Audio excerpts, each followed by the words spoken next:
We will be guiding you as much as we can, because remember, I will be one person, you will be 100, 200 people. So I will be guiding you as much as I can. And we will be in different coaches. We don't have a coach for 100 people, we have a coach for 50 people. If you're on my coach, then you'll hear me. There'll be somebody else in a different coach, they will try and guide you as much as they can according to their knowledge.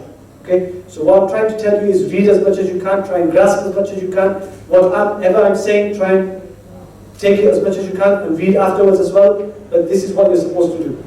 Okay? So once you've made your intention in Talbiyah, now you're in Ihram. All the restrictions of Ihram now, you have to make sure you don't do. You can't cut your nails, you can't pull your beard, you can't cover your head. If you have made your salah and your head is covered, then you take off your topi and then you make your intention. Because then you are doing something which is not allowed. Okay? Men should read Talbiyah in an audible tone, women should read Talbiyah quietly. Labbaik Allahumma labbaik, so that you can hear and Allah can hear. As soon as one has made intention to recite Talbiyah, all restrictions of Ihram now apply. Every time you are ascending, descending, joining a party of people, after every salah in the morning and evening, Talbiyah is continuous. That's the best zikr during the Hajj. Labbaik Allahumma labbaik. And be conscious of what you're saying. That will help you in concentrating on your Hajj. Now, arriving in Jeddah, this is only for those people who are going to Jeddah directly. So, majority are going to Medina Munawwara, and over there, Shabir, do we give out drafts in Medina Airport? This is the passport. It's still in the passport. Yeah. When you give on the passport here. So everybody must leave the draft in Yeah. the passport. You will be given everyone has paid for a draft. This is what a draft looks like. Okay? These are stapled in your passport. Please do not lose your draft. Last year there are so many people. They took them out or they separated it. These are stapled in your passport, you keep it together. The reason is this draft is your transport to Makkah, Medina, Mina, Muzdalifah. That's what you've paid for. What happens is that when they take your passport over there, they will take out the draft, the Saudi authorities will take out the draft, and they will put stickers in your passport which represent your journey from Medina to Makkah, Makkah to Mina, Mina to Muzdalifah, Muzdalifah to Arafat, Arafat to Mina, Arafat to Muzdalifah, Muzdalifah to Mina. That draft has been swapped and stickers have been put in your passport for that draft. If that draft is not there, nobody's going to put stickers in there. And then we have to buy a different draft and the group is not going to pay for it if you've lost it. Okay? So in your passport, these drafts are very important, you keep them there. Okay? They represent your transport. If you come to Jeddah, patience. If you come to Medina, patience. But you need less patience in Medina because it's a smaller airport, less people coming there. Okay? Those people who are short fuse, change your journey to Medina. The journey to Makkah from Jeddah, if you're going, although only 50 miles, takes hours due to congestion, administration, nature of Hajj. Patience is a virtue. Now, once you're near Makkah, now pretend we are going from Medina to Makkah. If we're going from Medina to Makkah, then normally it's a 4, 5, 6 hour journey. Hajj time, 24-hour journey. Okay? I'm trying to prepare you mentally. Yeah? Don't think that, it's only our coach that is taking 24 hours. Every coach will take 24 hours.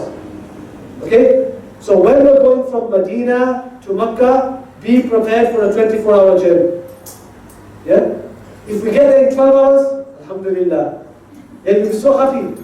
Hey, we got there in 12 hours. But if we get there in 16 hours, Manisab said 24 hours, so we still got here early. 24 hours in your mind. Medina to Makkah, 24 hours. We will stop on the way. We will do some stops for cafe. But the cafes are not like the M1. And the toilets are definitely not like your home toilets or the M1. Yeah? So if I were you, I'd eat less 2 days before. Yeah? Write this down, you remember me. Eat less so that you do not have to go on the journey. Yeah? Those toilets are like maybe 50, 100 years ago in India or Pakistan. Yeah? Those are the kind of toilets. And they've been used by other people who've been before you. Yeah? So if I were you, you don't want to go to any of those toilets on the services going from Medina to Makkah. 24-hour journey. We will stop off at Zul Khalifa. We will pray our 2 rakat salah there and make our intention there. Then we will get on the coach, and then when we go, we will be on the journey, we will keep on stopping. And then when we get to Makkah, the first stop is made at European office. European offices. At the European office, our passports are taken by the group and they are given into the office. And the passports never stay with us, whether in Medina or Makkah, they're taken off us. Okay, so don't worry about your passports. But the offices that take them, they will give you a card. And that card will have the number of the office where the passport has gone. If you look outside the office number, and that card number will be the same. So you keep that card with you because Shabir or Ibrahim will ask you, where's your passport, which office? Most probably they will know. But just in case there might be two or three people whose passports have gone to a different office, we need to know where your passports are. So when we're leaving Medina, we have to take out those passports. When we're leaving Makkah, we need to take out those passports. So we need to know which European office are your passports. The Saudi authorities will come in and they will give you some ID bands, red bands. Put them on your wrist. That band represents where you will be in Mina, where you will be in Arafat, where you will be in Muzdalifah. It's got the number on them. Okay? So keep that band. They will give you an ID card that also has the location of where you will be in Mina, Muzdalifah, Arafat. Okay? Again, this might take an hour or two. So although you're in Makkah and you're thinking, oh, now we're going to get there, we're going to get there now, we're going to get there now. But you'll be on the coach for another couple of hours because they're sorting out your passports. So again, patience. Yeah? Once completed, Makkah should be acting very humbly with the heart, to be conscious of the grandeur of Almighty Allah. One should be continuously engaged in reciting the Talbiyah. We will not be going to Makkah at any of the hotels in Makkah. We will be going to Shisha. There's a building in Shisha. Shabir will mention about the building. But it's about 45 minutes, 1 hour's walk from Makkah. And that's the building that we will be staying in during our Hajj days and just before the Hajj days. Now, once you get to the, I won't call it a hotel because it's not a hotel, it's a hostel. Okay? And Shabir will describe a 0-star hostel for you. Okay? But if one is really tired and it is not Salah time, it is advisable to rest before performing Umrah. Now, most probably, we are going to get there on Jummah, on the day of Jummah. Yeah? The Hajj might start on Sunday. The 8th of Zulhijjah might be Sunday. So we might get into Shisha on Friday. If we get there on Friday, some of you might think, oh, I'm going to the Haram to perform Jummah. If you are strong enough, remember it's 1 hour's walk from our hostel, then fine. You might find a scooter that's going through the tunnel, you pay 50 riyals, which is about 10 pounds, get onto the back of the scooter, and they might take you 5 minutes. Okay? But you might think that's too much to pay. You don't provide transport? No transport from Shisha to... No, we don't provide transport. It's very difficult, that's why we don't take that responsibility. Are you saying an hour's walking time at normal times or an hour's time at peak times? Normal times. It's about 45 minutes. When I walked quickly last year, it took me 25 minutes. Okay? But that's because I trained before I went. And you don't know how much, I do the marathon. I don't look like it.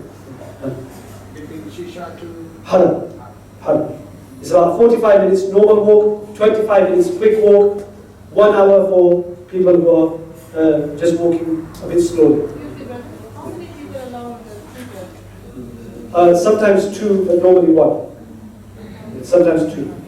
I've done with 2. Okay? Okay, I'm going to carry on. So, you need to decide when are you going to do Umrah or are you going to do Hajj Ifrad.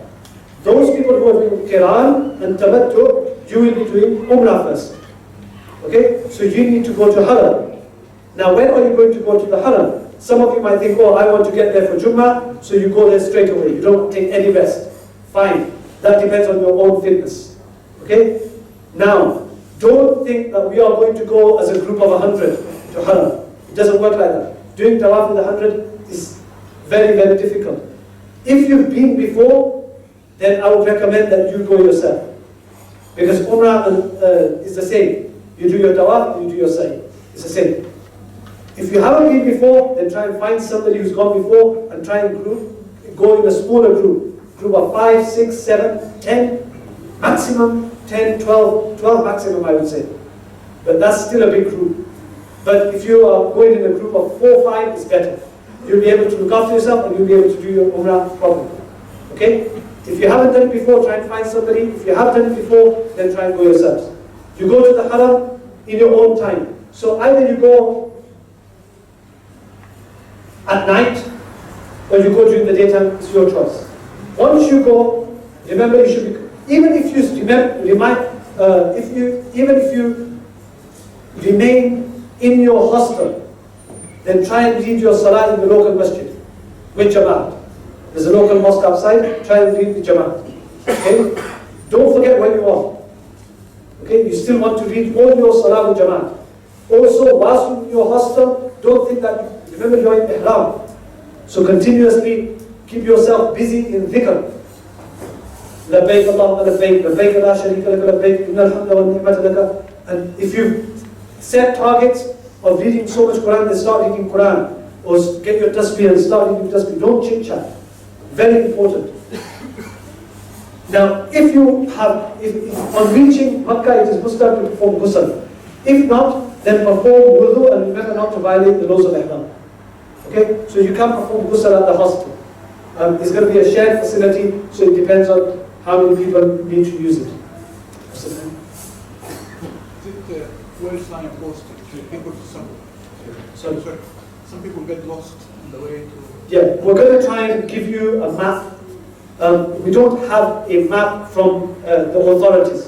So we will try and draw you a map of the main areas around Shisha to give you an idea of point A, point B, point C, point D. And then it will make it easy. Okay, and I'll give you an idea of where we're going. Okay, so this is Masjid al-Haram, and you've seen many pictures of this. So in terms of Masjid al-Haram, there's the Kaaba. Sorry, this is Dar al-Tawheed Hotel, Hilton Hotel. This is the clock tower over here. Yeah, this is Safa and this is Marwa. Opposite clock tower is the King Abdulaziz gate, gate number 1. Okay? Now Shisha is in between Safa and Marwa, and you come from here. There's tunnels here, pedestrian tunnels. So when you come out, you will come out over here, and you will come round here, and you will see in between Marwa over here and Safa over here. And you will come round over here, and it's better to enter through King Abdulaziz gate, it's more easier. Because as you can see, it's the shortest distance to the mataf. Shortest distance to the mataf. Okay? So you will come from here if you are walking from Shisha through the pedestrian tunnel, and you will come round and you will need to come towards Safa and come towards the clock tower. You can't miss the clock tower. So come towards the clock tower and then enter through that gate. Okay? Once you've entered through that gate, so nobody's going to miss the clock tower. Everybody knows where the clock tower is. So you will come from here and you will see the clock tower over here. So you walk around, walk around, walk down. Here's the clock tower. Enter through this gate, and now you are in the masjid. You come through that tunnel. Tunnels, you will come through here. The tunnel's over here. Shisha is beyond the tunnel. Shisha is over here, about 45 minutes walk on this side. Okay? So you will come, and then you will come out of the pedestrian tunnel, and you will come out over here.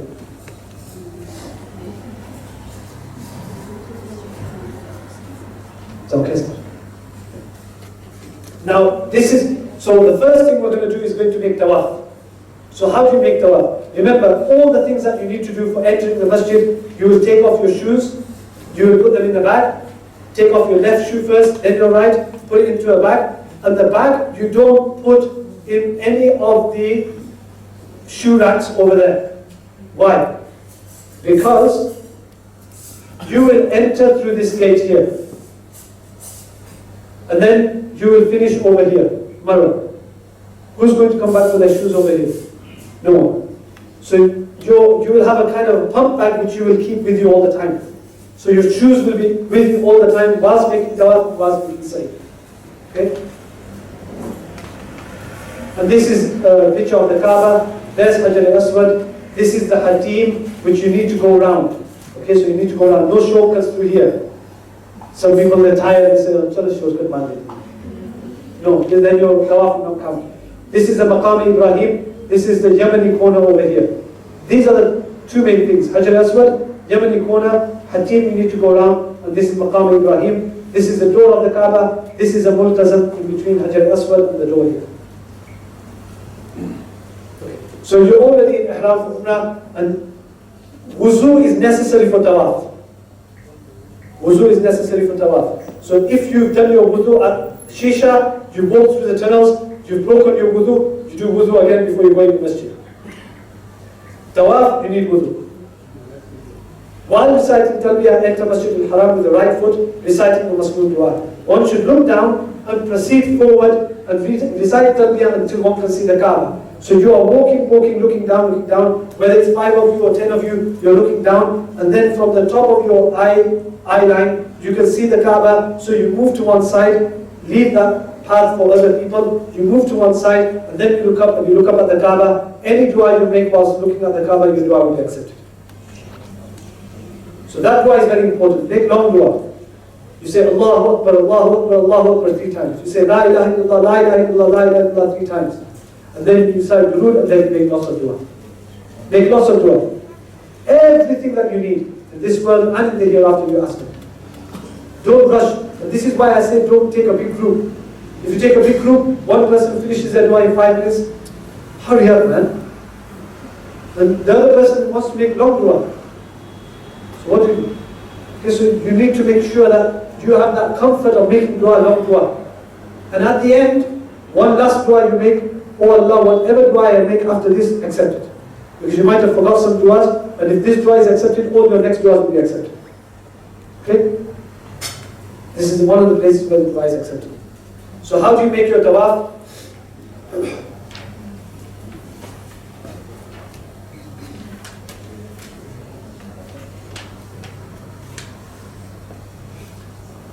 So there's no more start line here. But you will enter through King Abdulaziz Gate. King Abdulaziz Gate is around this side, between the Shami corner and around Yemeni corner here. Okay, so you will enter here. You've made your dua over here, and now you are ready for tawaf. The men, they will uncover their right shoulder, because now you're going to make your tawaf and sa'i afterwards. Okay, and you will make your intention that, oh Allah, I am making tawaf for you, for my Umrah, accept it from me and make it easy for me. That's it. Very simple. In your heart, you already know you're making tawaf, but if you say it with your tongue, it's fine. Then you will start walking towards the black stone. Opposite the black stone, there's a green light over here. That's where the black stone is. There's a green light. Opposite that, that is where the black stone is. Now, when you are walking towards the black stone, you need to look at where, usually that's where the majority of the crowd is. The biggest crowd is over here, between here and here. Biggest crowd. Between here and here and here and here. Then it's much more easier to do your tawaf here, and then again it gets congested here. So you're walking, and then you will, when you feel you're opposite, now if that pillar over here is a Hajar al-Aswad, I'm going to use this pillar here. So if I'm walking all the way from here, then I will try and stand in front of the Hajar al-Aswad. Now you can forget about going to kiss the Hajar al-Aswad. Yeah, because that's impossible. Too much crowd. Okay? You can forget going to touch it, especially during your first tawaf. Forget it. So you are going to stand in front of it. What are you going to do?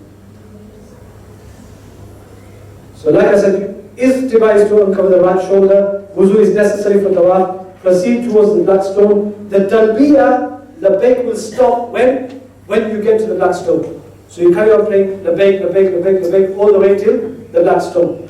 Then your intention, oh Allah, I'm performing tawaf, I'm going to make it easier to accept it from you.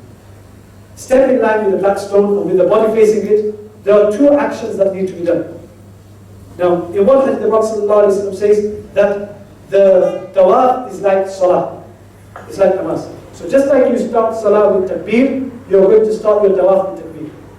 Okay? So you come towards the Hajar al-Aswad, and then you stand in front of it, you say, Bismillah, Allahu Akbar. Okay? Or Allahu Akbar, la ilaha illallah. There's different narrations. Some have said you say Bismillah, Allahu Akbar, wa lillahi alhamd. Some have said you say Allahu Akbar, La ilaha illallah. Some have said you say Allahu Akbar. Whatever is written in your book, it is fine. It is found in the hadith of the Prophet ﷺ or the companions of the Prophet ﷺ. So you say Allahu Akbar and you let your hands down. And then it is sunnah to kiss the Hajar Aswad. So first you have done takbir to start the tawaf.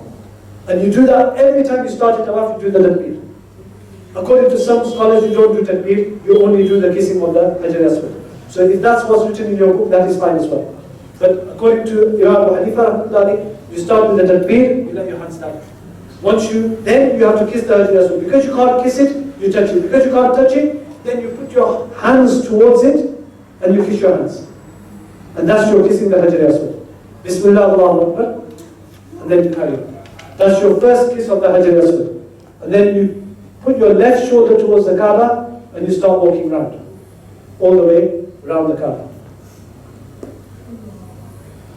So you started here, you did your takbir first, you let your hands down, and then you pointed your hands towards Hajar Aswad, and then you said Allahu Akbar, and you kiss your hands, and now you put your left shoulder towards the Kaaba and you start walking around. And you start making, either you can read Quran, you can make dua, whatever you want to read, there's no fixed reading. Okay, read whatever you want, don't make any shortcuts here, and you go around. The Yamani corner, if you are next to it, so if you are next to it, then you are allowed to touch it like this. This is called istilam of Yamani corner. But if you are not next to it, then there is no waving to it or there is no kissing to it from a distance. Hajar Aswad, if you are not next to it, then you kiss it from a distance. This Yamani corner, you only touch it if you are next to it, otherwise nothing. Then when you come to Yamani corner to the black stone, in between here, رَبَّنَا آتِنَا فِي الدُّنْيَا حَسَنَةً وَفِي الْآخِرَةِ حَسَنَةً وَقِنَا عَذَابَ النَّارِ is the masnoon dua to read between Yamani corner and black stone. رَبَّنَا آتِنَا فِي الدُّنْيا حَسَنَةً وَفِي الْآخِرَةِ حَسَنَةً وَقِنَا عَذَابَ النَّارِ. Once you get to the black stone again, that's your one round done. 7 rounds make one tawaf. 7 rounds make one tawaf. Once I was asked the question, why is it 7? Why is it 7? Now Allah subhanahu wa ta'ala, He likes the number 7, 7 heavens, 7 earths, lots of things are 7, but the usual answer I give is that if we were 10, then you would ask me the question, why is it 10? If it was 8, then you say, oh, Malana, why is it 8? So Allah said it's 7, so it's 7. You don't have to ask questions like this. If it's 7, Allah said it's 7. Okay? So, رَبَّنَا آتِنَا فِي الدُّنْيَا حَسَنَةً وَفِي الْآخِرَةِ حَسَنَةً وَقِنَا عَذَابَ النَّارِ. When you get to the black stone again, you face towards the Kaaba if you can. There's a lot of congestion. If you can't face, then you can just hand towards Hajar Aswad and kiss your hand. Bismillah, Allahu Akbar, and kiss. Or Allahu Akbar, and kiss. Okay? And then you start your second round. Same way, 3rd round, 4th round, 5th round, 6th round, 7th round. Every time you come to Yamani corner black stone, you do Rabbana Atina Fid Dunya Hasana. Every time you come to the black stone, you point your hands towards Hajar Aswad and you kiss your hands. Every time. Okay? So, and then when you finish your 7th, you've kissed 7 times, the last time before you end as well, you kiss again. So that's your 8th kiss towards Hajar Aswad. So you have kissed the Hajar Aswad 8 times and your tawaf is finished. Make sure you count properly so that you do 7. If you think, oh, did I do 5 or 6? Then you think that you've done 5 and you do 1 extra. Okay? Make sure you do the least, take it to the number which is less. Okay. The men, if they're doing istiba, they're uncovering the right shoulder, then it is also sunnah for them to do ramal for the first 3 rounds. Ramal is a male will walk briskly in the first 3 rounds, meaning he will walk like a soldier, with his chest out and quick steps. This was the sunnah of the Prophet ﷺ. But if you're with family or it's too much congestion, then you don't need to do this. It's sunnah. If it's possible, then you do it. If you can't, and it's only for the first 3 rounds. Only for the first 3 rounds. And that's only in that tawaf in which you are wearing an ihram. Only in that tawaf. Not in normal tawaf. Okay? A female will not do ramal. Ramal will only be performed in the first 2 rounds. Ramal and istiba will only take place in that tawaf which has a sa'i after it. In a nafal tawaf, one will not perform ramal or istiba. What is a nafal tawaf? Normal days.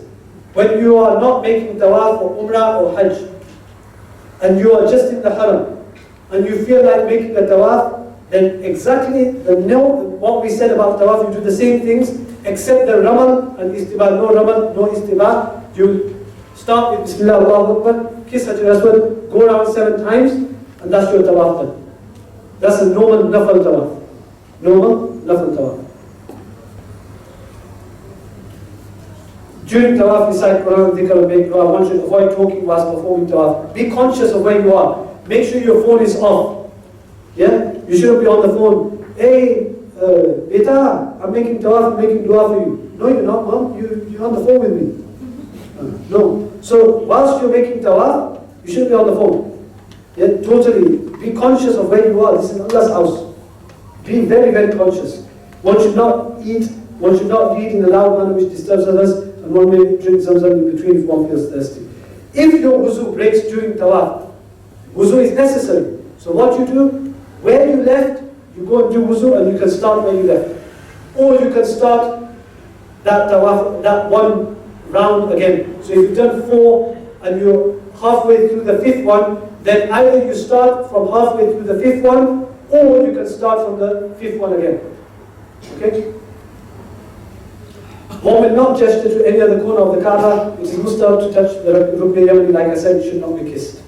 That's the Rukn Yamani. The dua between Rukn Yamani and Hajj al-Aswad, Rabbana atina fid dunya hasana wa fil akhirati hasana wa qina adhaban nar. Once one reaches Hajj al-Aswad, one round is complete. One ends and begins the next round with istilam. The dua is completed upon making istilam of Hajj al-Aswad. At the end of the 7th round, this will be the 8th istilam. Once you finish your tawaf, then 2 rakats are wajib. 2 rakats are wajib. According to Imam Malik, Imam Abu Hanifa, and majority of the scholars, these 2 rakats are wajib. If it's a makruh time, like it's after Asr, or after Fajr, or it's Zawal time, then you can delay that salah for afterwards. You can pray it afterwards. Preferably, it should be read behind the Maqam Ibrahim.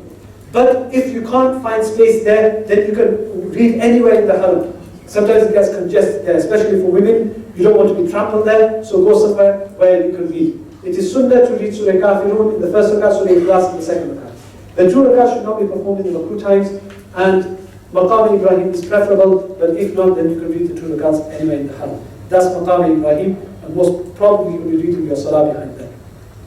Then it's sunnah to drink Zamzam water. So go and drink Zamzam water. One should drink to their fill, face the Kaaba. There's lots of taps behind, and there's also those drums there. And this is the Masnoon dua. Allahumma inni as'aluka ilman nafi'a wa rizqan wasi'a wa shifaan min kulli da'.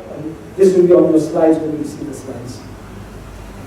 There is Ibn Abbas radiallahu ta'ala used to say that the Prophet sallallahu alayhi wa sallam, or this place, the Multazam, is where dua is accepted. And obviously it won't be done in Umrah, but if you get time afterwards, then it will be good to go try and make dua there. After drinking the Zamzam, one should go in line with the Hajj al-Aswad again and do istilam on the way to Safa. So majority of us will be doing Sa'i afterwards. Okay? Because for Umrah, there is Tawaf and Sa'i.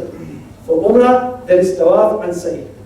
So Qiran, you'll be doing Umrah. Tawaf and Sa'i.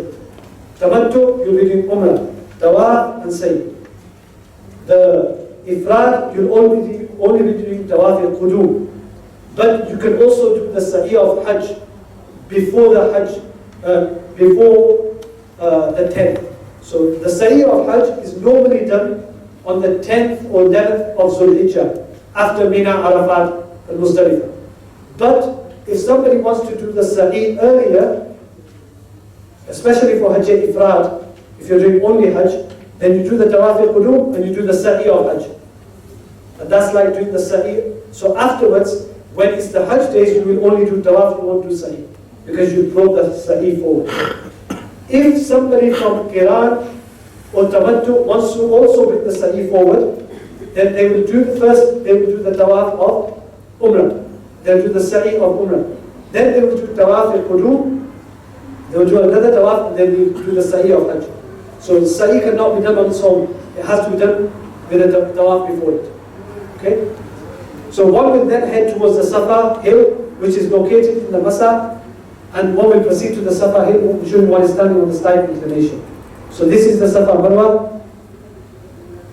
That's Safa over here, that's Marwa over here. That's Hajar al-Aswad here. So once you finish your salah over here, then you will come towards this area, and this is where you will stand, under here. When you stand under there, then it will look something like this. So this is the Safa start, and you see people facing towards the Kaaba and making dua. So when you start your Safa, you will face towards the Kaaba. Sometimes you will be able to see the Kaaba, and you will make dua. This is Sunnah. There's some verses of the Quran and du'as that are Sunnah. You will find in the books, in the Safa wal Marwa, in Sha'a'illah. Also, the Prophet ﷺ read some other du'as. But making dua there is a place where dua is accepted. So make lots of dua. Anyway, normal dua. So face the Qibla and make dua. Make intention that you're making sa'i of your Umrah or your Hajj. And then you start your sa'i. After making dua, you start your sa'i and you walk towards Marwa. When the green light approaches, a male should jog until the green light. So you will start at Safa. There's green lights here. So a man has to jog between these two green lights and then carry on walking. A woman will not jog. So if you're with your wife or some family member, then the men will jog and then slow down so the family catches up. It's not a race, so you say to your wife, I'll see you at the end. Okay? So you get from Al-Safa to Al-Marwa. And then here you do the same as you did here. You face towards Kaaba. You can't see Kaaba from here. But you will face towards the Kaaba and you make dua. After making lots of dua, then you start walking this way. Again, between the green lights, you start jogging. And again, you wait for your family. And then you get here. Again, you face the Kaaba. And then you make dua. Every time Safa and Marwa, you face the Kaaba and you make dua. You start here, get to here, that's 1. That's 2. That's 3, 4, 5, 6, 7. So you finish at Marwa. 1 round is between a Safa and a Marwa. Second round, Marwa to Safa. It's not as if Safa to Safa is 1 round. One person, he came once and said, oh, it's really hard. Found out he did 14. Okay? So that mentions everything that we will do during the sa'i. It is not necessary to have wudu when performing sa'i. Okay? It is not necessary to have wudu when performing sa'i. Necessary to have wudu when you're performing tawaf. Women who are in menstruation cannot perform tawaf until they are out of menstruation. But if a woman starts the tawaf and has done 4 rounds, and then her menstruation starts, then she can go and do sa'i because she's done most of the tawaf, and she can go and do sa'i. Sa'i is counted even in the menstruation, even without wudu. Okay? What should one read? Engage in dhikr and dua. If salah starts, read your salah there, pause, and then carry on. A woman in menstruation is allowed to perform the sa'i. Then, if you're doing qiran, then you don't cut your hair. You stay in your ihram, you go back to shisha. If you're doing tamattu, you cut your hair. If you're doing ifrad, you don't cut your hair. Okay? So ifrad and qiran, no haircut. Tamattu, haircut. Question? But for ifrad, if we do sa'i, Only if you do sa'i. we have to cut. No cutting. Because you will stay in your ihram. Okay? Because you are in ihram, you can't cut your hair. You're not coming out. The person who is in tamattu is coming out of their ihram, so they need to cut their hair. The qiran and ifrad, they're not coming out of ihram, so they don't cut their hair. Okay? How much hair should be cut? Shaving, Prophet ﷺ made dua for those who shave their hair more. Now, obviously, if you are doing tamattu, you're going to do a hajj as well, you can leave your shave for after that. So you can cut your hair first, and then leave your shave for hajj. But it's better to shave. Better to shave. Prophet ﷺ made dua 3 times for the people who shave, and 1 time for the people who cut their hair. The women, they will only cut an inch of their hair, no more, and she may cut it herself. Okay? So you take your full hair and you cut an inch of the hair. You put it around your fingertip and you cut it. Okay, somebody else can cut it also. Even if as long as they finish the sa'i, you can cut each other's hair. Okay, this is one dispensation that you have. That in ihram, if you finished all the main actions like tawaf and sa'i, and you are not in ifrad or you are not in qiran, then you can cut each other's hair. Okay? Now if somebody has cut their hair fully, shaved, after Hajj, they also need to pass the blade as well. It's not as if, oh, I cut my hair 5 days ago, so I don't need to cut hair. No, you have to pass your blade over the hair. to make sure you come out of ihram. Those who are performing Qiran and Ifrad should not cut the hair and will remain in ihram. Umrah is now complete. Be grateful for the opportunity and spend the rest of the time usefully till the time of Hajj. Okay. Any questions about Umrah? This is the main part because Hajj we will explain there as well. And I'll go through Hajj very, very quickly because Hajj is going to be explained in Medina and whilst in Shisha as well, I'll explain Hajj as well. But this is the main part about Umrah and Ihram, making sure you understand. And your mindset is the most important. I'm not going to stress more that the mindset is the most important. This is not a holiday. This is not something like you've been before. This is Hajj. You're going to the house of Allah. You're going to the best creation of Allah subhanahu wa ta'ala, the Prophet sallallahu alayhi wa sallam. So we should be mentally prepared, physically prepared for this great journey that we are undertaking. Any questions about this? Yes, please. Can you cut each other here? You can get the chadar. Yes. You know the ihram. You don't get it here. Oh, sorry. Can we cut each other here? Oh, yeah, you can't cut each other's hair. Sorry, How man. much if you want to cut, like, just a little piece or?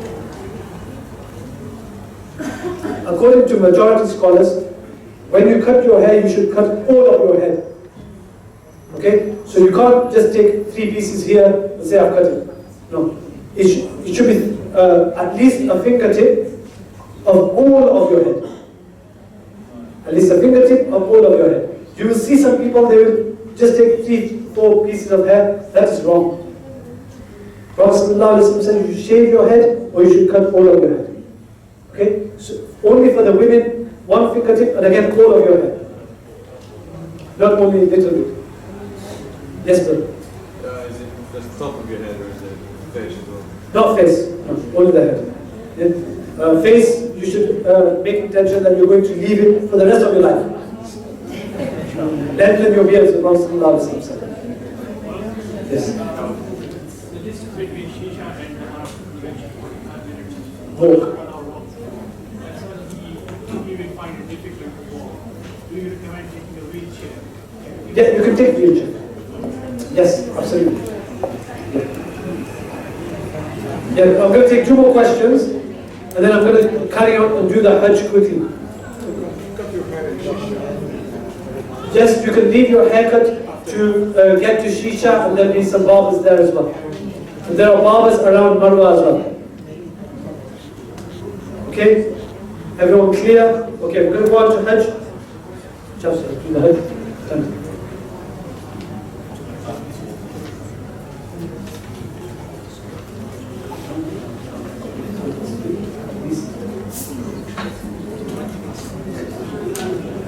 Okay. Are you all with me? Or are you bored already? All tired?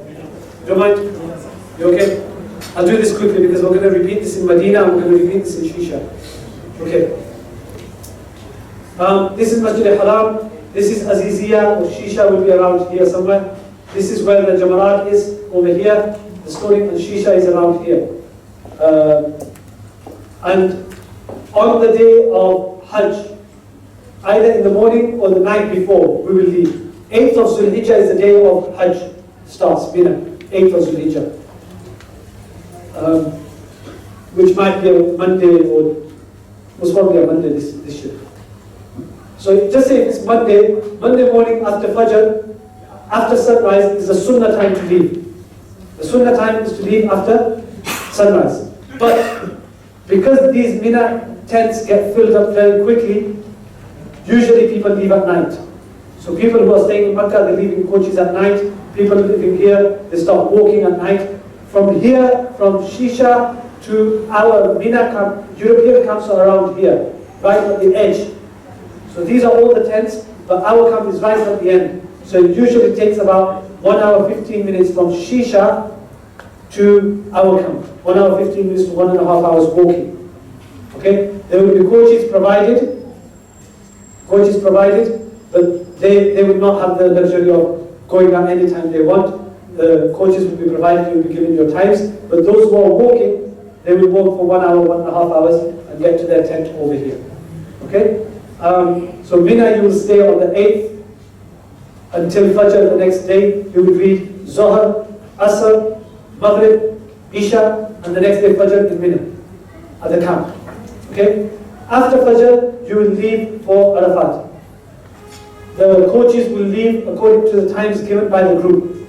So there's about 50 coaches leaving from the tents that you are in. So they will be drawn lots, and then your group will be given a number, and then according to that number, our group people will tell us that you'll be leaving in about half an hour, you'll be leaving in about 1 hour, you'll be leaving in about 2 hours, so you rest. Before leaving for Mina, obviously, you will wear your ihram. So from Shisha, the night before, or in the morning, you will wear your ihram, and you make the same preparations that you made before for ihram. There is no miqat here. You wear your ihram from where you are. Okay? Those who are already in ihram, already in ihram. The Qiran and the Ifrad people were already in ihram. The people who are doing tamattu, you will take your ghusl, you will clip your nails, you will remove your hair, you will wear your perfume, etc. Wear your cloth, pray your 2 rakats where you are, and then make your intention of talbiyah, and then from there you are now in ihram. So either on the 7th night or on the 8th morning. On the 8th morning, then you will go to Mina, and then you will pray Zohar, Asr, Maghrib, Isha there, and Fajr namaz there, and then the next day you will go to Arafat. From Zohar to Maghrib, you are making dua in Arafat. Zohar, Zohar and Asr you will pray together, or according to the Hanafi school of thought, you will read Zohar at its own time, Asr at its own time, and then until Maghrib you make dua. That's the most important day, the 9th of Zulhijjah. After Maghrib, the coaches will leave for Muzdalifah. Again, lots will be drawn, and then your coach will be given according to your lots, and people will tell you when you are going to leave. Make sure that just about 10, 15, 20 minutes before you leave, you do your wuzu and toilet here. Muzdalifah is very difficult. Yeah? So wuzu and toilets here, and then you leave for Muzdalifah. You stay in Muzdalifah on the night of the 9th, and you will be there for the 10th morning until Fajr. You will read your 10th morning Fajr here at Muzdalifah. You will make dua here after Fajr until sunrise, and then you will go to Mina. Either in coaches or walking. It's about an hour's walk, or you will wait for the coach. You get to Mina in the 10th morning, and then 10th morning you will then leave to go to the Jamarat to do the stoning. People will leave at their own times. Okay, so some people will say let's leave now, some people will say let's rest until Zohar, some people will say we'll go after Asr. The time starts after Fajr all the way till Maghrib, and even after Maghrib, because of the congestion, you can do it after Maghrib at night as well. Okay, you do the only one Jamarat on that day, the big shaitan. Once you've stoned the big shaitan, then you have people will be doing Qurbani on our behalf. There will be a list which will be, either you will do your own Qurbani or you will give your name to the list. If you give your name to the list, we will wait for our name that our Qurbani has been done. Only after it's done, you can cut your hair. This is the emphasized sunnah, and it's wajib according to the Hanafi school of thought. The tartib, the order between pelting, sacrifice, and shaving. PAS. Pelting, animal sacrifice, and shaving. Order. If you don't do the order, then you won't pass. PAS. To pass, you have to do the order. PAS. You will have to give them according to some scholars. Okay? So pelting, animal sacrifice, and then you cut hair. But for Ifrad, For Ifrad, pelting, and then your animal sacrifice is not necessary, so then you can shave. Okay? Where do we collect the stones from? You will be collecting the stones either in Muzdalifah or on the way. Yeah, it's on the next slide, but I'm just taking you through it very, very quickly. Is there a team walking from Arafat to Muzdalifah? There's one brother who's going to walk from Shisha to Mina, Mina to Arafat, Arafat to Muzdalifah, Muzdalifah to Mina, Mina to Jamrat, Jamrat to Makkah, Makkah to Mina, to Shisha. There's one team that's going to do that. How long does it take walking from Arafat to Muzdalifah? Arafat to Muzdalifah is about 2 hours. At least 2 hours. Yeah. That's one of the hardest ones. So pelting, only one Jamrat, the big shaitan on that day. Then because you are in Jamarat, your building of Shisha, this is when you will thank Allah subhanahu wa ta'ala that your building is only here. You'll be able to walk from your Jamarat half an hour to Shisha, to the building. There will be access to water, there will be access to food, and you will be very, very grateful. Once you are there, then you wait either for your animal sacrifice news to come. Last year, about 4 o'clock in the afternoon, the news came. So once the news came, then everyone shaved their head at a nearby barber, the women cut their hair, and then had their bath, and then you are able to wear your normal clothes. So on the 10th, hopefully everyone will be able to wear the normal clothes. Sometimes the Qurbani can be delayed till the 11th. That is when you need to have patience. Oh, that group, they had their Qurbani done today. So last year we were okay, 4 o'clock. This year we don't know. If it's done, alhamdulillah. If not, then fine, we'll wait till the next day. Let me just finish this. So over here, you come, you are still in ihram, you've just pelted the shaitan, you're waiting for your animal sacrifice to be done. Once the news comes through, then you are able to have a bath. If you cut your hair first, then you are able to use shampoo, you are able to use soap, you wear your normal clothes, and then you can go and do your tawaf. However, some might feel that we don't want to wait for the news for sacrifice, I'm going for tawaf. So you will go in your ihram in tawaf. Fine.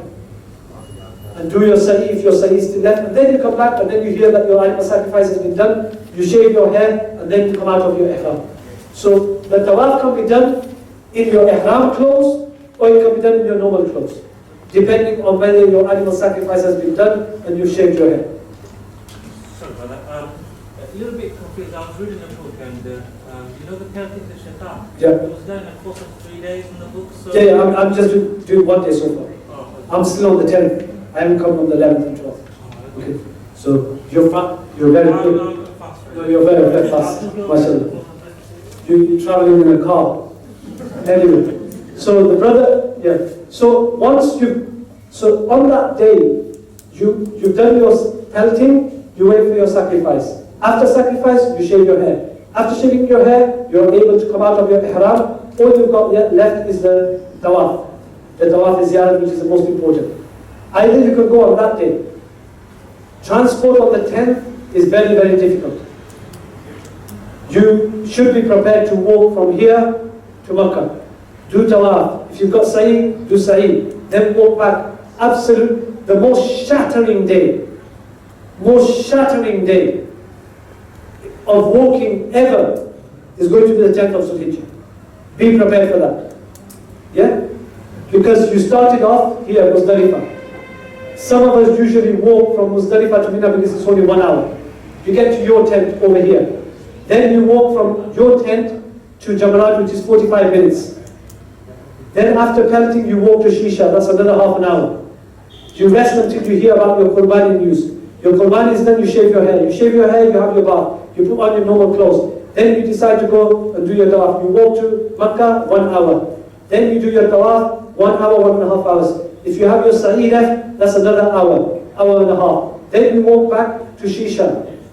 Yeah, your feet are swelled up, fine, alhamdulillah. This is what Hajj is all about.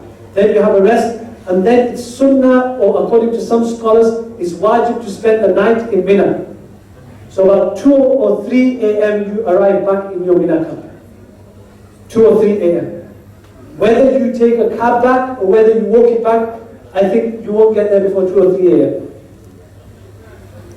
You started here in Muzdalifah 2 or 3 a.m. You woke up for Fajr at 4 o'clock. You haven't slept since 4 o'clock in the morning. At 2 or 3 a.m. you get back here. That day you have to remember. That's how it's going to be when you're mentally prepared for it. If you're mentally prepared, it's fine. If you're not mentally prepared, then you complain. Yeah? Fine. I had one brother who got lost on the 10th. So he'd done everything. Sab, you might remember this. Read. Do you remember? Where's Ibrahim? Can I just come in here now? That's the Maulana's guide, but we will not be going to the Haram on the 10th. Because at the moment, because of the work that's going on in the Haram, and there's so much, there'll be so much public there, we will, inshallah, our group will go on the 11th for the Tawaf, because it's going to be safer for the group. Inshallah. The Tawaf can be done on the 11th, it can be done on the 12th. Last year, I did it on the 11th after Isha. I went there, and the brothers from Shisha were leaving for Mina. I got a scooter there. I was a bit tired. I was fit, but tired. got a scooter there. I'd already done my sa'i. It was empty. Half an hour tawaf, and I got a scooter back, and these people who are walking to Shisha are joining me. They said, where have you been? I said, I've been done my tawaf. I said, we took us 2 hours yesterday. I said, yeah, I'm Maulana. Yeah, lecture. But one brother, one day, and Ibrahim might remember this, that one of the brothers, he was coming back, he did the tawaf, he came back to Mina, and then he got lost in Mina.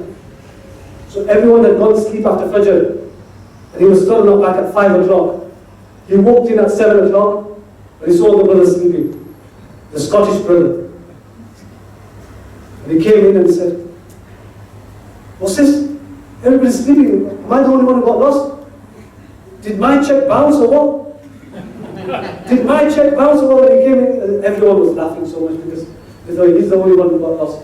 But anyway, you can rest here, go back to Mina, and then the next day, on the 11th, you will be planting 1, 2, 3 Jamarat, and then come back to Mina.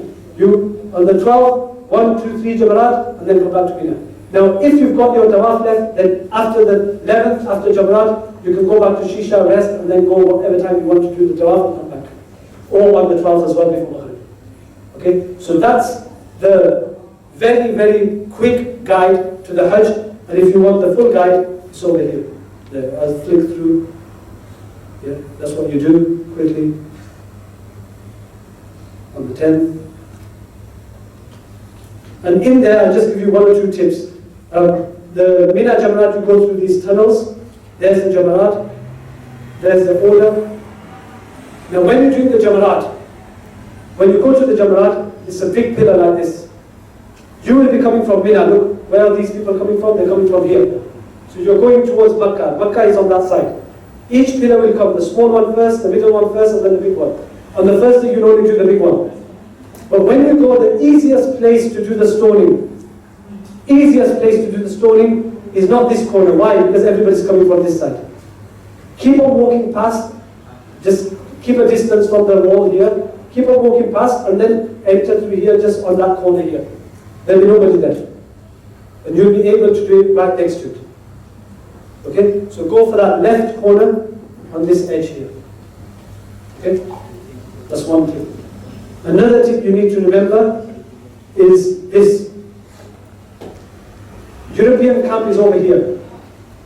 When you're coming to Jamarat, you will come through this tunnel, through another tunnel, and you'll end up in the Jamarat over here. These are the 3 Jamarat. And that's the route. Now, if you are coming back to Mina straight away, then when you go down the ramp or go down the escalators, then take a right and turn back to the right. If you take a left, then you're going to end up in the Indian-Pakistan camp. So you'll go down all the continents and then you get them. So if you want visas for all the different continents, then you go here. But if you want to get back in an hour, then you go down and you take a right. That brother who I talked about, he took a left. That was the problem. You take a right and you go through the tunnel. The tunnel, it says Al-Mu'aysim. This is another tip. Nafaq means tunnel. Noon fa qaf. Nafaq, Al-Mu'aysim means slaughterhouse. These are the Al-Mu'aysim slaughterhouse. Our European camp is very near the Al-Mu'aysim slaughterhouse. Okay? So if you ask somebody Al-Mu'aysim Nafaq or Al-Mu'aysim slaughterhouse, then you might know, but make sure you take a right here when you're coming back.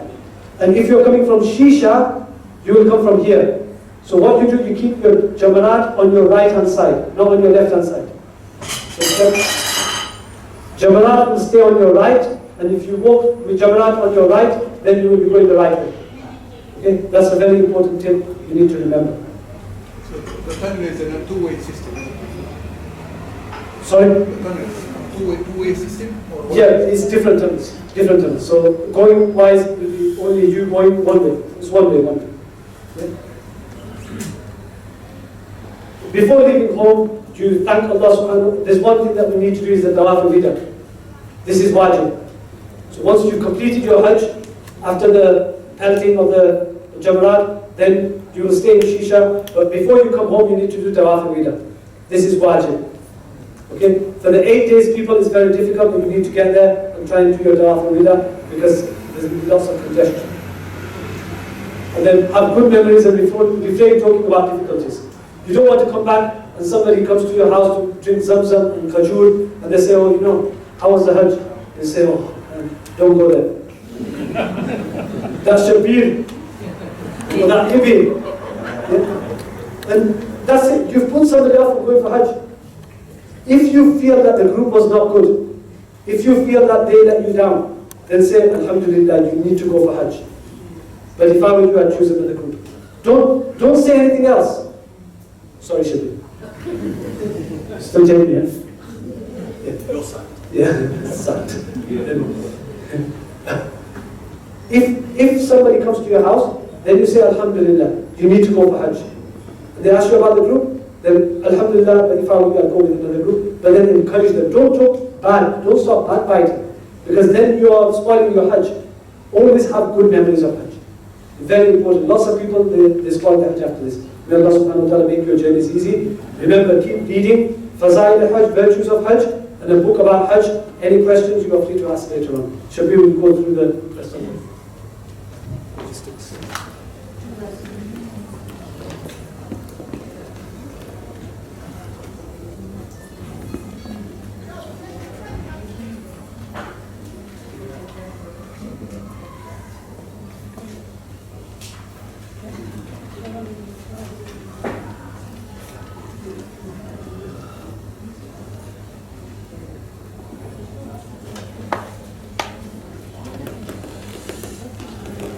Bismillahirrahmanirrahim. Respected brothers, elders, sisters, Ulama Kiram, welcome to the Hajj seminar. So far, so good. Everybody? Been beneficial? Alhamdulillah, alhamdulillah. Can I just have a show of hands in terms of the packages that you are on? 8 days, people? 8 days, okay. Your group leader is Brother Afzal at the back, the big guy, the soldier. And inshallah, after food, he would like to have a sort of word with you all, so it will be a separate section for you guys, so at least you can introduce yourselves. 14 days. Okay. Right. Okay. And then 19 days. Right. Okay, fantastic. Okay. For the 14 and the 19 days, you guys are all going together on Gulf. So therefore, you've got 4 guides with you. Maulana Yunus, Hakim at the back with glasses on. And then you've got Imran, who were introduced at the beginning, and Minhaj, who stood there trying to hide, but it was hand up there. So what we will do, inshallah, is they will all inform you as to where to meet. And I think the consensus is that you all meet at the airport 4 hours before the flight. Not 4 hours before check-in, 4 hours before the flight. And then us guys will be at the check-in desk. We will sort of check you in, inshallah, help you. So that's the plan, but they will go through that. We will also send emails out to everybody, who the guide's going to be, and who you're going to meet and when. But all the guides will ring you before the travel anyway. So at least you're familiar with them, and you know that you've got their telephone numbers and so on. But a lot of the slides, Maulana has gone through already. Even my slides, I didn't even know he had them, but he's pitched them and then used them himself. So this section hopefully should not take too long. One thing that everybody will say when it comes to Hajj, because they just take bags and bags of this, is patience. No matter which Hajj group or no matter which book you pick up, they'll say sabr is everything when it comes to Hajj. And this is when everybody will get tested, and I can guarantee now that no matter which group you go on, with any organization, every single one of you will be tested. Every single one of you, in one way or another. And when you will be tested, then just try and do sabr, because at the end of the day, it's not like Ramzan, where the shaitans are tied up. The shaitan is on full floor, and he'll be working his damn hardest and making sure that he's going to spoil your Hajj. And it's all then down to you as individuals to say, this is the shaitan playing tricks with me, I'm going to A'udhu billahi minash shaitanir rajeem, and I'm going to do sabr. So these are the things that you need to bear in mind at all times, because Hajj itself is a struggle. It's not meant to be easy, and this is what you need to bear in mind. But what will be going through our minds is, I paid 3.5 grand, I paid 4 grand, I paid 4.5 grand, I expect this, I expect that. These are things that the shaitan will be putting through your minds, saying that, look, I paid all this money and I expect this and I expect that. Why is this bus like this, and why am I not getting a Bentley instead of a Satco bus? And all these things will be going through your minds. But these are shaitani thoughts that we'll be going through. A lot of the things that happen in Hajj are beyond our control. We don't have control over it because it's run by the Ministry of Hajj, the authorities and so on. But what we need to do is, if things do go wrong, where are we? And that's the idea. That's hence why we have so many staff going with us, traveling with us when we are in Medina and Makkah. And we have a rota system, we have a table system there, so at least that you can get hold of us if you get lost, or if you lose your way, or you need to speak to somebody about something. It could be anything, but you need to know that somebody is going to be there available for you. It's not a case, we don't follow the principle that you'll just be a group leader at the airport who's actually going to be one of your Hajjis, turns out to be the medical doctor as well, right? And he's going to be cooking in shisha. And we don't follow that principle. We're trying to do it so that you have got the confidence that you are going with an organization that will take you through the full process. One has gone through this slide already, that at the end of the day, what we're all trying to get to, the objective is an accepted Hajj. And he's already told us how to do that, and may Allah subhanahu wa ta'ala accept all our Hajj. One thing he has mentioned is, what do we do? What do I need to do as an objective? Because no doubt when you're in Makkah and when you're in Medina, and especially in the first day of the Hajj in Mina, you are going to have a lot of downtime. And you're going to be thinking to yourself, all right, okay, what do I do now? Nobody's telling me what to do. At the end of the day, this is your Hajj. And what we need to do, or what we need to do, I should say, is have an objective of, for example, there was one guy, he said, I'm going for the 19 days package. And on those 19 days, I want to read at least 1.5 para of the Quran a day. So throughout my full Hajj period, I'm going to finish the Quran, inshallah. Somebody else said, right, every single day, I'm going to read Durood Sharif, I'm going to read the Kalma La ilaha illallah 1,000 times, I'm going to do this, and I'm going to do that. And all of us, should have a personal objective of what we need to do in terms of our personal tilawat. Where you do it, whether it's in your own rooms, or whether you do it in Masjid al-Nabawi, or in the Haram, or in Shisha, doesn't really matter. That way, if you do that and you follow it to the T, then what will happen? You will not have time to be thinking about anything else. You will not be thinking of the woman sleeping next to you snoring. You will not be thinking about, hold on a second, I'm used to Pakistani food. The taste today was Bangladeshi food. Right, okay, let's get hold of Minhaj. Minhaj, what's going on, man? I want the Indians. Listen, we've got people from all over the world here in this room. We've got people who are Arabs. We've got people from Nigeria. We've got Indians. We've got Pakistanis. We've got Bangladeshi. There's no way on earth can any group provide for every single person's taste bud every single day. It's just not going to happen. So, this is another thing. Why is it? It's a time of patience. What we do, if we don't like the food, say, alhamdulillah, it's there for us, as provided by the group. If we don't like it, doesn't matter, I'll go away and I'll find something outside which will accommodate me. And it's not difficult, because there are so many restaurants in Medina and so many restaurants in Makkah, and the government has made it so that everything is cheap. You can have a proper meal to the brim for less than £2.50. So for that, because it doesn't suit you, it's not worth ruining your Hajj over. But again, going back to the food side of things, especially in the five days of Hajj, the food needs to be basic anyway. You don't want to have, We've done it. We provided biryani in Arafat, yeah? And then in Muzdalifah, there are queues and queues of people waiting for the loos. So, you know, we just, at the end of the day, we need to sort of balance it out so that at least the food is fresh, it's freshly cooked, and it's available at food times. Like I said, the Haji Afzal is here, and he'll meet the 8 days people. It's the only group that doesn't go to Medina.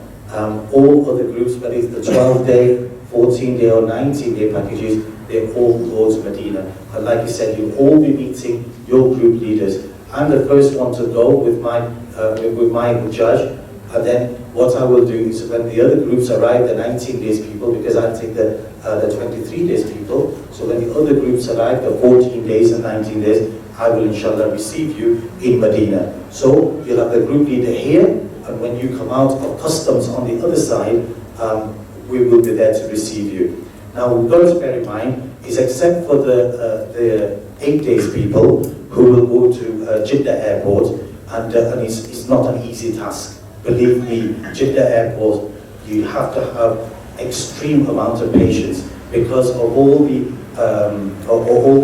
checkpoints that you have to go through before you go, and then you have to go through immigration and so on. That will take time.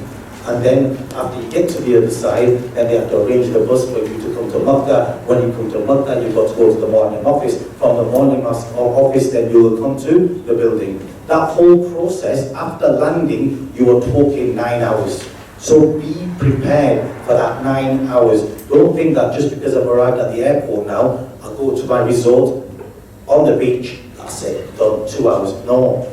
This is then the process of Hajj starts then. The patience will need to be prepared, and you guys, the 8-day people, you are also going to be in Ihram as well. So be mindful of that, and then what you need to do, keep informed with Afzal. He's taken this group himself personally for the last 4 years, so he knows what he's doing. When he'll get there, you're in good hands, and then just do sabr. He may have to disappear for even half an hour just to ensure that you've got the buses in hand. But you don't worry, he will not leave you behind. He will still come back for you and take you.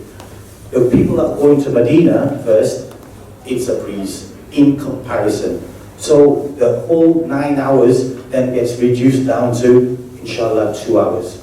So you'll come out of immigration on the other side. You are not going to be in Ihram either. So that's another bonus. And then we will receive you, then we'll get the buses and take you to the hotels. Hopefully, inshallah, God willing, we will get the keys for the rooms in advance. So even when you get to the hotels, you're not going to be waiting around. Right, these are some logistical questions that are probably already in your minds before you came to the seminar. So what I've done is already sort of try to, I'll put the questions up because I feel these are the questions that come up year in, year out. And so I'll answer them. Okay? When will I receive my passport and airline tickets? Okay? Now, there's been a lot of confusion this year and whether are we going to actually go to Hajj because of the issues that happened in Ramadan, and people are concerned about, oh, I might lose all my money, and tell you what, let's just leave it. But yes, there are issues about the visas. The quota for the entire world was cut by 20%. So therefore, there's been a huge reduction in the number of people going to Saudi Arabia. But alhamdulillah, we have all lost. Okay? So that's the blessing of Allah subhanahu wa ta'ala. All passports will inshallah be submitted into the embassy on Tuesday. Okay? So all the visa work that needs to be processed in advance, we do that in Saudi Arabia. So that's why I disappeared for approximately 4 weeks, because I was in Saudi Arabia doing this paperwork. So inshallah all passports will be in on Tuesday, and then we'll have them back by about Thursday, Friday, depending on how busy the embassy is. But the fear or the concern that everybody had in terms of whether I will get my visa or not, inshallah you don't have to worry about that. That's already been taken care of. The ACWI meningitis, has everybody got theirs done? Anybody there? Right, mashallah. Okay. So if you need to get that done, you need to. It's not required for the visa anyway. Okay. We only need that when we are traveling. So you need to get that done if you haven't done it 2 weeks, minimum 2 weeks before the travel date. Okay. Okay. What is this Hajj draft and where is it? I mean, a Hajj draft is like a check which is placed at the rear of the passport. So, well, I shouldn't say rear because on the new ones, you know, the photographs are at the front, at the back. So therefore, we have to put it at the front. It's like a check, okay? And that check is not for you to go and spend or put it in your bank. It's a Saudi Arabian, it's a check in Saudi riyals. That check is put by us, and if it is touched or if it's moved in any way, then you will make it very difficult for the other Hujjaj. Because that check is towards the tents, the internal transportation, which the Saudi authorities, the Ministry of Hajj, they take off when we arrive in Medina. The check will be stapled into your passports, so please just do not touch it. Every year we have this issue that somebody will touch it and remove it, or they take it off and put it in their pocket. Why? We have no idea. But please, once you receive that check, you will sign for it at the airport once you receive your passports, and then what you will do then, you're responsible. If it goes missing, then and we have to buy a new one at the airport, then the individual will end up paying for it. So it's very important that all these stickers that are on the passports, they are put there for a reason, including the Hajj draft. You don't need to touch it. We are still doing. Even for the 8 days, do not touch your check. Anything you touch that we give you that's already in your passport, you're going to delay us. Yes, it's very true. 8 days, 14 days, 19 days, please do not touch the passport. And we are still contemplating whether to return the passports or leave them with the group leaders so that they can give them to you at the airport. Because every single year we have issues where somebody, not just do it deliberately, but somebody will touch the passport or remove something, remove a particular sticker, which is put there for the Ministry of Hajj. In fact, we've seen people removing the visa. Why? But they do. So that's why we're not trying to treat you like children, but it's important that, please don't touch it. It's for that reason. Are you gonna get the passports on the day that we're going to be flying to Medina, is it? Or? Yeah. Well, I've not decided yet, but contemplating it. Yeah, but I've already spoken. Oh no. If it's a special request and people are traveling in between, blah blah blah, we will do that. Although the passports will arrive back to us on Thursday, Friday, unless there's something urgent and they need the passport back, we will hold on to the passport anyway, because we have to prepare them. For example, when I'm in Medina, when we're all in Medina, we have to then collect all the passports, and then because the authorities will take your passports off you at the airport. So then after that, we have to go and find all the passports and then put them together in the different systems and buses and so on. Because don't forget, there will be 6 buses traveling from Medina to Makkah at once. Yeah? So if there's about 220 who judge, then there's me and Imran looking for all these passports. You think about it, there's a room as big as this, and say, right, your passports are in there, go and find them. How? It's not my problem, your passports, you find them. And that's actually how it works. So therefore, we will then put markers on the passports. So if there's 500 passports, I can just look at a whole section and say, right, there's ours, that's a lump up there. So if we put these stickers on there, it's for a reason. Yeah, we'll ruin the passport the way it looks, but it has to be there, otherwise we could be there for days. And these are things that we have to do that we've learned from experience. Okay?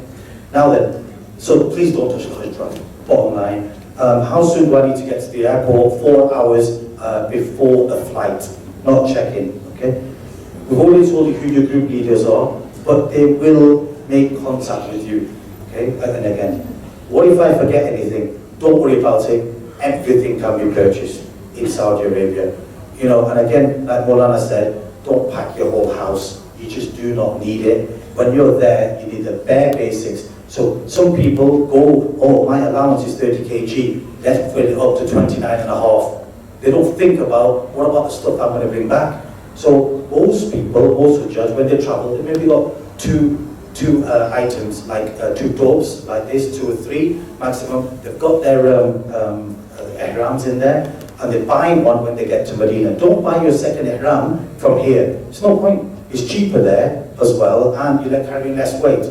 Other than that, the only thing you need to take is your medicine and your toiletries and things like that, or the emergency rations, even cashew nuts. Everything is available in Saudi Arabia. So don't worry. Even there's been many times where I've been in London and then I need to travel to Saudi Arabia immediately, and from here I will go to the shop, pick up an ihram and go. Nothing, no luggage. So because we know that everything's available, so don't overstock yourself. You'll only end up leaving it there anyway, or then you end up paying penalties at the airport because you're overweight. Do we get our ihram? Yes. Okay, No, we buy get it it or today. We provide it. We provide everything. You provide Yeah. belt and Yeah, everything is here. It's already here. You'll receive it today. How many Ihrams do you think we should take? 2 or? No. Just take the ihram that we provide, and then if you want an extra ihram, buy it in Medina. And even the 8 days people, you use the ihram there, and if you need an extra ihram, buy it in Makkah. But because you don't need to take the excess luggage. excuse me, Yeah. do you need to take some Saudi money after? Yeah, I'll come to that, yeah. I mean, I do get asked a lot of questions in terms of how much money should I take? Well, one on a side usually takes about a couple of grand with him because he has to bring back all the gold for his wife. But usually for a Haji, I don't see the reason why he should be taking more than, 400, 500 pounds. That's more than enough. Now, that also depends on how much shopping you intend to do. Where do you need the money? You'll only need money when you are traveling. Say in a taxi from Shisha to Makkah to Shisha, or whatever, because all the food, when you're in the building, is provided anyway. So you don't need money for food. Okay? And if you do take the occasional meal, it's cheap. It's not expensive, unless you actually, eat at the Intercontinental hotel where each meal is 35 quid. But other than that, if you eat outside, it is relatively very, very cheap. But again, it all depends. I mean, how many first-timers are there? First-timers? Never been to Saudi before? A lot of you have been there, mashallah. Okay. So a lot of the first-timers, when they go, obviously they've got to take stuff back for the family, and then the next door neighbours and everybody else that has been before, somebody's been, who's brought them a gift bag. So then that's when it starts mounting up. And so therefore, £400 is a significant amount of money, in my opinion, to take with you. Saudi riyals, what I would do, if you're going to change Saudi riyals, don't change more than £50, because you'll get a much, much better rate when you get to Medina or in Makkah. Right. Well, we know where the passport has gone. When you arrive into Medina, where has my passport gone? What happens is nobody is allowed to keep their passports with them, any Hujjaj from anywhere in the world. What they do, wherever you go, the passport travels with you. So during Medina, the Medina office, the passport office, they keep all the Medina people's passports in that office while they are there. So when you go to Makkah, then the group leader has to go and collect those passports. They get signed off by the Ministry of Hajj before you travel to Makkah. And then our Mu'allim in Makkah will then receive the passports, and then they're looked after there. Okay? It's not that they don't trust us, it's for safety. It's for our safety. Because so many people lose their passports, and then it's just hassle on the group leaders. So better if they look after them and they take the responsibility for it. So that is the authorities. Do not panic if they take the passport off you at the airport. For the 8 for the 8 days, we need to leave them in the airport. No, what will happen is when you arrive at the airport, the passport, observed by, he'll collect all the passports as you come out. And then what they do is the draft that's at the back, the authorities take the passports, they rip the draft out and then put stickers inside. Those stickers are for the transportation between Jeddah and Makkah return. Okay? So he will do that. You don't need to worry about that. And then they get put into the bus. The driver of the bus, he then receives the passports of the entire people in the bus before you get to Makkah. And when you get to Makkah, the Muallim takes the passports and then they're logged on the computer. So then you are logged in to the Ministry of Hajj computer that this brother has arrived in Makkah. When will I receive my room? Hopefully, before you, as soon as you arrive, the rooms will be ready so that you can occupy them. What type of food will we receive? Now we've already said that we can't cater for all. But inshallah, the food will be Indian, Pakistani, between. So because most of our customers, right, are of that background. So the food will be Indian, Pakistani.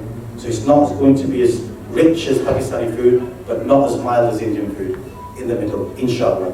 So therefore we can cater for both markets. Not very spicy. No, we'll give you some yogurt to put in there to take the spice out. How will you communicate with us? Now this is very, very important. Obviously so far we've been communicating by telephone, emails, and so on. See, we will have inshallah notice boards in the hotel. Number one, you will all receive mobile phone cards. Okay, those mobile phone cards are registered with the Mobile network. Now then, every single one of you need to take phones with you that are open to all networks. Please make sure they're not locked because they're absolutely useless to you. The SIMs you will receive, are you giving them out today? Yeah. So you will get the telephone numbers, or your personal telephone numbers today. So it'll say 5 blah blah blah blah. So the number is 05, so it's like 9-digit number. No, standard. They're not that far advanced in Saudi Arabia yet. So then the other thing, we have to take the phone which only they... Yeah. My advice is take the very basic phones because you're going to be leaving them around. Maybe in Mina, you're just going to be putting. Just take the basic. We've had people take iPhone 5s and so on, and in the end, if you lose it, it's not worth it. Just take a basic telephone that you can text with. Simple as that. Now, you will have all our telephone numbers, the entire group's telephone numbers, your group leaders' telephone numbers. For us to make an announcement of any kind, like for example, if it's an announcement for an 8-day group, then we will do block text messaging. Okay, so you need to be here at a certain time. Well, because we have a plan, you will have a timetable, you will receive a timetable. In fact, you've got them. Most of you have received them already. But when it comes to Hajj, you cannot stick to something, adhere to it to the T, because things change. Okay, and when they do change, then we need to make sure that we communicate that message. So by you guys having the phones is crucial. There are certain times, there was one year where basically, in fact it was last year, where the ministry had turned around and said to us that okay, you're going to be leaving for Makkah after Maghrib. Fine. Says right. So then what happened was, that was all well and good, but then they turned up at Asr, before Asr. Where's your group? Not here. Where are they? In the Haram. Go and get them all. What, 250 people? Yeah, now, if you don't go, these buses are going to go, and you lot are not going to get to Saudi Arabia. Sorry, to Makkah. So, are you having a laugh? I said, no, the ministry decides everything. They control us. Right, what did we do? Got onto the phones, text blast everybody who were in the Haram and everything else, and within 40 minutes we were all on the bus. Now, that's the reason why keeping the phones with you is crucial. what will end up happening is you will see on the notice board if there are any changes, even for ziyarats and things like that. We will let you know in advance that after Fajr, on certain day, you're going for ziyarat. Okay, group 19 days is first, the following day will be the 14-day people, or so on. So we will try and communicate with you the best we can under the circumstances. But so you will have both text messaging and notice boards. That's what it is. Top up, very, very easy. Basically, you will find lots of people on the street. Any saraf place, money exchange place, right? They will also sell the top ups. Is there any credit on the same? Yeah, 25 real already. Shucks. The other thing is, the SIM cards that we're giving out, everybody's got their name on that SIM card. Please, please, if your name's on that SIM card, you carry that phone. Yeah. You do not carry your wife's phone, or your sister's, or your mother's phone. And please do not give your phone to your sister or your wife. That's true, yeah. It's very important. We are going to call the males. If there's somebody traveling without a mail, we will organize that. We will call you and we will explain to you what's going on if you need to. Also, when we get to Medina, you might be a husband and wife team, you get to your room and there's 5 beds. Yeah, you'll see 5 beds in there. Why? What happens in the Hajj time in particular is, especially when you've got countries like Turkey where they're taking huge amounts of people, and what they tend to do is their groups are like men and women separated. So they try and put as many people in one room as possible. Okay, so those beds are sort of crammed in. Now there's only 2 of you, so what am I going to do with 5 beds? It's very simple. Do sabr, and what we will do is in advance, we try and do this beforehand, but that also depends on the group that is coming out, on us coming in, how much time have we got to be able to get this work done. Bearing in mind, there's 260 of us, so we can't just go around every single room saying that, right, okay, Mr. and Mrs. Patel, okay, there's only 2 of them, let's have a look in the room, because we don't know what's in there. We will never know what's inside the room until we go inside and check it ourselves. But if there are 5 beds in there, or 4 beds, don't panic. Just leave your stuff there, and then we will tell the hotel to remove those beds to give you more space. Me, personally, the more the beds, the better, the more space I've got. Just join them all up, queen size bed. So, to me, that's me. But not everybody's like me, so if you need more space, then fine. Don't panic over it. All the leaders are traveling with you. We don't know what's there before you guys. So what you guys will see is what we will see when we get there as well. All depends on what Sharif says, who's coming out. Yeah. So you just need to be patient and tolerant of what we're doing. I just want to mention Shisha again. Guys, listen, Shisha, it's not a hotel. It's like a house which has been tried to make into a hotel. So you call it something like a hostel. It's 0 star. This is your preparation before Hajj. When you arrive in that Shisha building and you start saying, oh my God, right, then you're going to have major concerns for the following day when you go to Mina. And even worse, when you get to Muzdalifah, because at the end of the day, you're getting a high sleep bed in Shisha, then you go to a mattress, sofa bed in Mina, to a sleeping bag. That's it. So it's all a step down.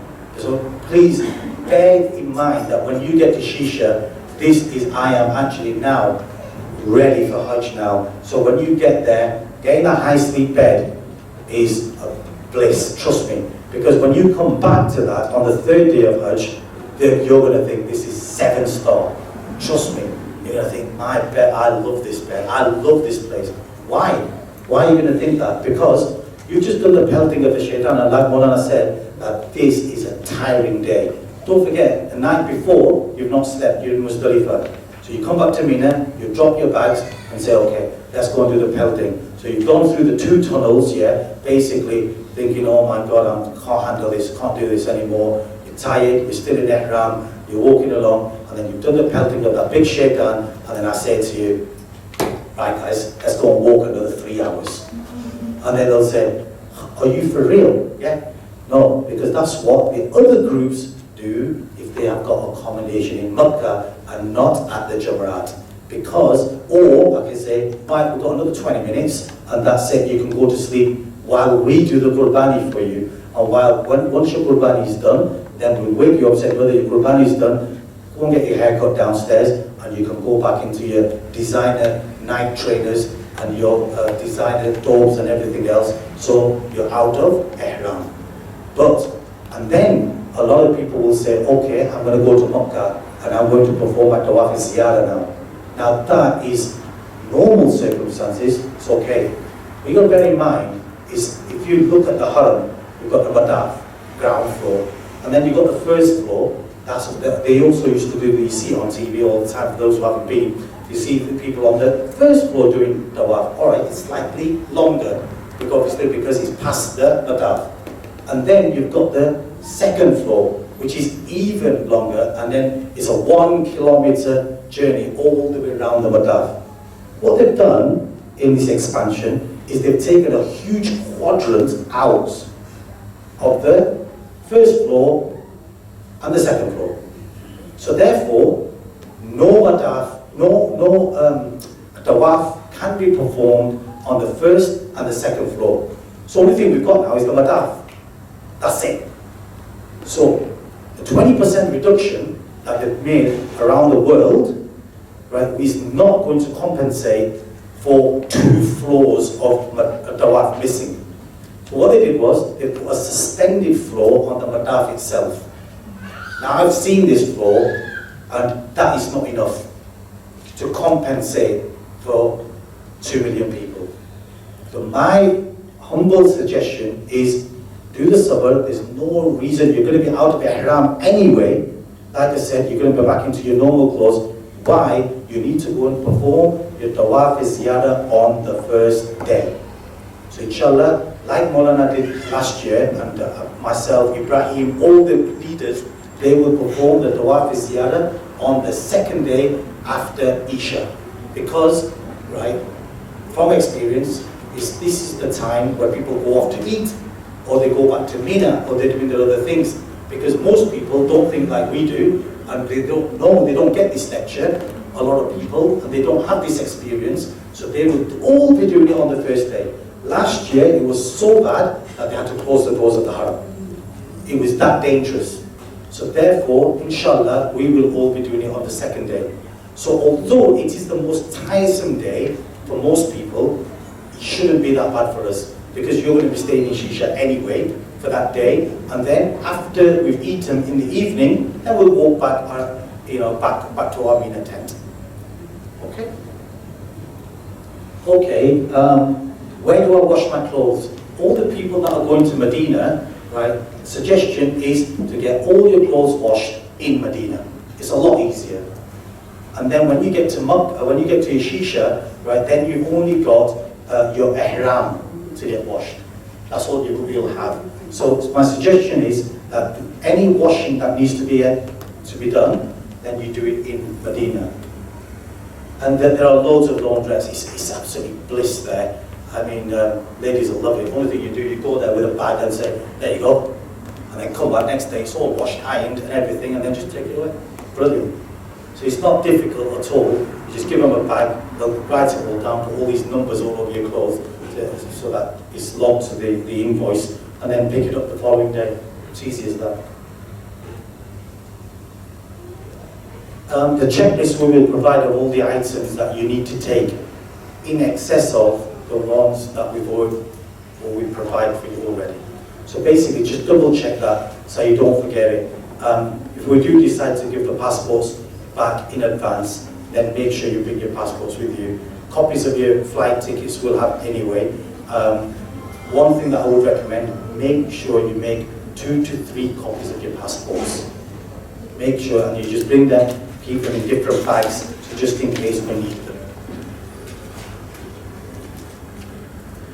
I'm going to go through this very quickly because Maulana's already done it. batteries have died. Excuse me, do you have the times for the flights? Sorry? The times for the flights? The times, yes, Ibrahim's got them. Oh. We have all the times for all the flights now. Okay. And does the luggage stay in the shisha or do they Shisha, yeah. When we get to Shisha, this is the beauty about that place, is you will have your own bed,